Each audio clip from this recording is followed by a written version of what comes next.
on est allé voir côté moteur. Alors ça s'ouvre ici. Tac, comme une vraie voiture. C'est pas mal. Alors qu'est-ce qu'on a comme moteur? Eh ben 135 chevaux. Donc autant vous dire que ça en envoie pour un électrique. Et vous voyez, il y a quand même pas mal de tuyaux. Bon, vous, qu'est-ce que vous avez à faire? Le lave-glace, il est par là. Ici, bah, le système de refroidissement, des batteries et du moteur. Et oui, parce que c'est comme une voiture normale, on a quand même un ventilo à l'avant pour refroidir le moteur et les batteries. À savoir, sur cette voiture, c'est un refroidissement liquide pour les batteries. Comme ça, vous pouvez faire des charges plus puissantes.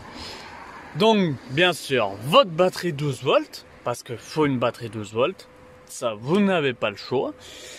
Donc, tous les câbles en orange, c'est les câbles à ne pas toucher. C'est le très haute volt. Donc, si vous le touchez, c'est que vous êtes des fous. Mais logiquement, c'est que les mécanos qui sont habilités à le faire. Au niveau des ampoules, bah pas besoin, c'est du full LED. Voilà, vous le voyez même très bien, on peut rien toucher du tout, hein, c'est tout coincé, hein, on est bien d'accord, hein, c'est tout bien coincé. Donc bien sûr, vérifiez vos liquides de frein, parce que ça existe du liquide de frein sur une voiture électrique, c'est pas tout électrique. Alors, liquide de direction, pas besoin, nous sommes en électrique. Mais voilà, ça nous fait une petite voiture bien sympa. Ah oui, ne pas oublier, une boîte à fusibles. Donc voilà pour le moteur, c'est un 135 chevaux, en développable au maximum. Par contre, en éco, vous êtes à 60 kW. Et en mode normal, vous êtes à 100 kW. Alors voilà, petite vidéo de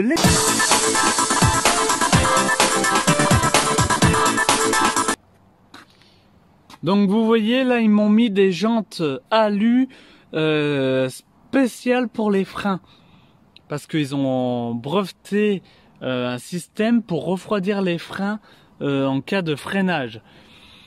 Alors moi je vous conseille de prendre des jantes ferraille parce que vous aurez une moins grosse prise au vent et donc vous pourrez mieux économiser. Voilà, après c'est mon point de vue, hein. Vous faites comme vous le sentez, mais si vous voulez faire beaucoup de kilomètres, moi je vous conseille de faire comme ça. Donc la petite tour, voilà, les fameuses jantes. Alors, un petit reproche, bon, c'est pas méchant, hein. Vous pouvez le faire plus tard. Mais maintenant, il existe ici ce que moi je vais installer sur la Zoé Z250. Ça s'appelle des ailerons de requin. Et en fait, c'est des antennes ailerons. Et c'est pas mal et ça permet l'aérodynamisme de la voiture et c'est plus esthétique sur une voiture haut de gamme. Donc le petit béquier, là, ils nous ont fait un joli petit béquier avec incorporation du frein dessus. Là, c'est vraiment pas mal. L'arrière, moi, je le trouve super esthétique. Voilà, nous avons les radars de recul, la caméra de recul, tout pour bien faire, hein. Je vous annonce, là c'est la voiture qui est premium pour une Opel Corsa I. Après vous avez un début de gamme, mais j'en ai pas à vous montrer, je verrai au magasin s'ils en ont, et comme ça on pourra comparer. Donc comme je vous disais, le petit bouton que vous trouvez ici même pour ouvrir le coffre, la fameuse caméra qui est ici, voilà la fameuse caméra, les radars de recul, 1, 2, 3 et 4, voilà, ils sont au nombre de 4, 4 à l'avant aussi. Et ben voilà, nous sommes partis. Donc vous voyez bien l'écran. Là, ce que vous voyez, c'est les bandes. Parce qu'elle a le maintien dans la voie. Elle a le régulateur limiteur. Pas adaptatif, celle-là. Où j'ai pas compris comment ça marchait. Mais pas adaptatif, je vous dirai. Qu'est-ce qu'elle a d'autre? Elle a le GPS. Via votre mobile. Si votre mobile est connecté, elle a le GPS. Je vous montrerai ça tout à l'heure. Qu'est-ce qu'on a d'autre? Donc les traits pour vous montrer la voie. Une boîte automatique avec un dé. Vous voyez, il s'affiche ici le dé. Ici, hop, on est en normal automatique. Donc on le descend, on se met en mode éco. Il se met automatiquement en mode normal. Donc en mode éco, vous gagnez forcément des kilomètres.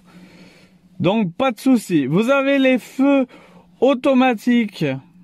Vous avez les phares automatiques sur la version premium qui m'ont prêté.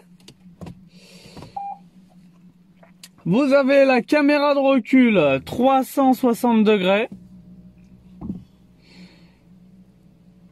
Et puis là, on va décoller. Donc n'hésitez pas à mettre le mode éco. Au moins vous pourrez faire pas mal de kilomètres avec ce véhicule.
walou, donc pour cette dernière journée, enfin dernière matinée que j'ai la voiture, on va faire un peu de conduite.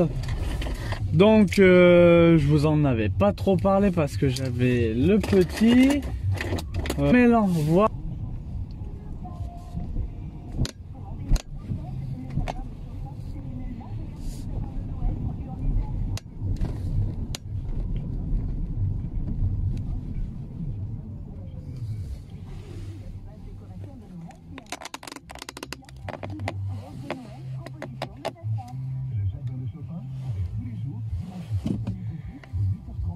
Donc voilà, alors pour conduire, moi je vous conseille de laisser le mode éco. Au lieu de mettre la clim, si vous avez pris l'option siège chauffant et volant chauffant, je vous conseille d'y mettre. Ça vous fera économiser des kilomètres. Et quand vous êtes tout seul, ça suffit largement. Faut bien se dire que là, ça suffit largement. Le volant chauffant plus le siège chauffant à fond, ça suffit largement et ça vous permet d'économiser à peu près 5-6 km sur votre trajet périurbain.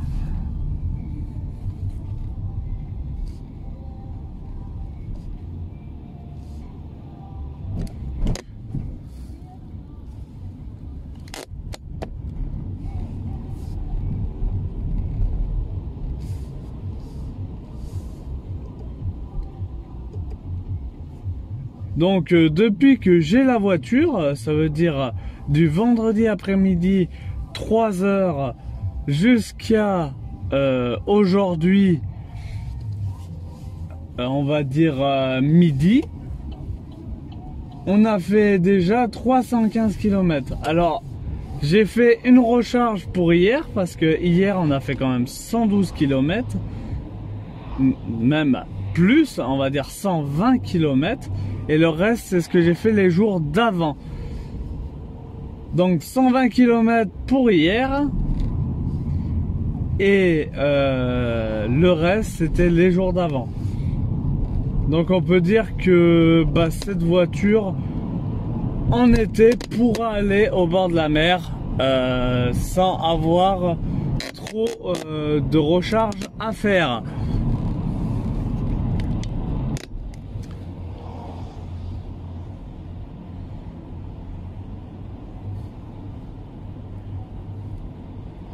Alors la voiture a les feux automatiques, ça c'est vraiment pas mal du tout.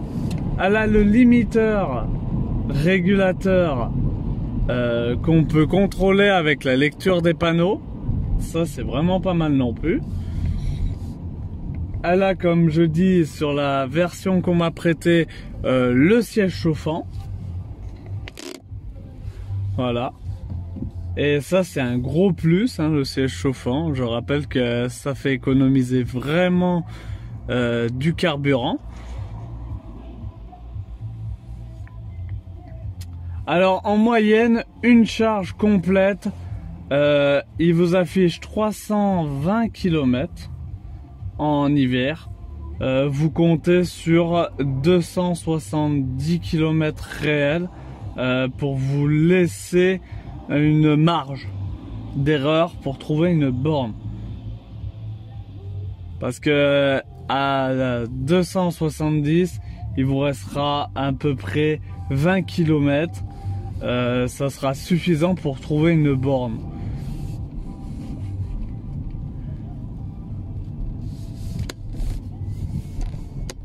Donc c'est une voiture qui consomme pas grand chose. En hiver, on a réussi en conso moyenne sur la première conso à faire du 11,4 litres au 100. Et sur celle que j'ai remis à zéro à chaque fois, actuellement on est à 19,4. À savoir, je l'ai remis hier parce que j'ai fait une petite charge pour pouvoir rouler un peu aujourd'hui. Aujourd'hui, c'est pas pour vous faire voir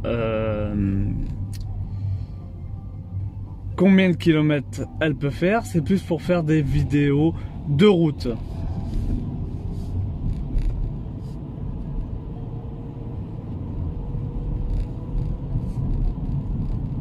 Donc voilà, en hiver on peut compter sur une valeur de à peu près 270 km d'autonomie en mode B et en mode éco. Si vous mettez le mode sport, c'est cuit. Alors moi j'ai pas fait d'effort du tout, hein. On s'est fait plaisir avec ma femme. On avait le chauffage à 22 degrés, hein, on va pas se mentir, 22 degrés c'est parfait. Nous avons quoi d'autre? On avait mis les sièges chauffants parce que ma femme avait froid, donc les sièges chauffants, bah ça consomme, mais bah ça n'a pas tant consommé que ça, hein. On va pas se mentir, c'est une voiture avec les sièges chauffants, ça consomme moins qu'avec la clim. Alors j'ai fait de l'autoroute, elle n'a pas consommé franchement plus, hein. On était à, au lieu de 16 000, on était à peu près 17 000 kilowatts, donc 17 kWh.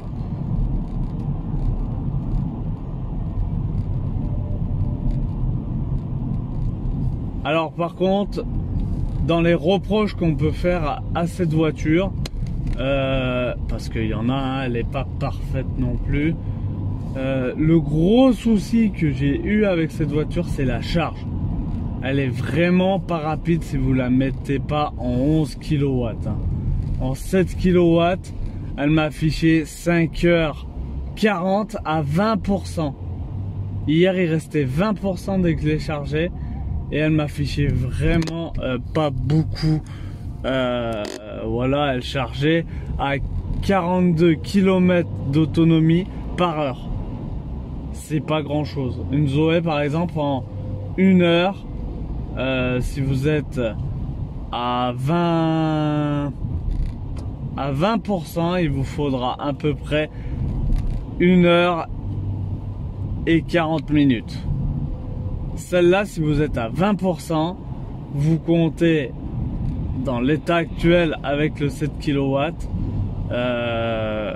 on va dire bien 6 heures de charge parce qu'elle m'a affiché 5h40 de charge.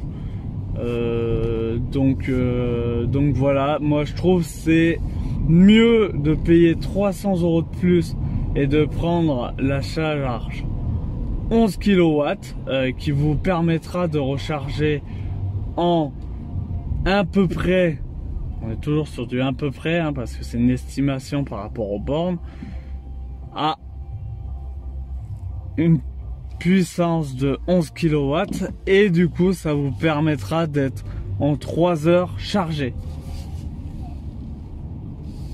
C'est quand même mieux qu'en 5h40.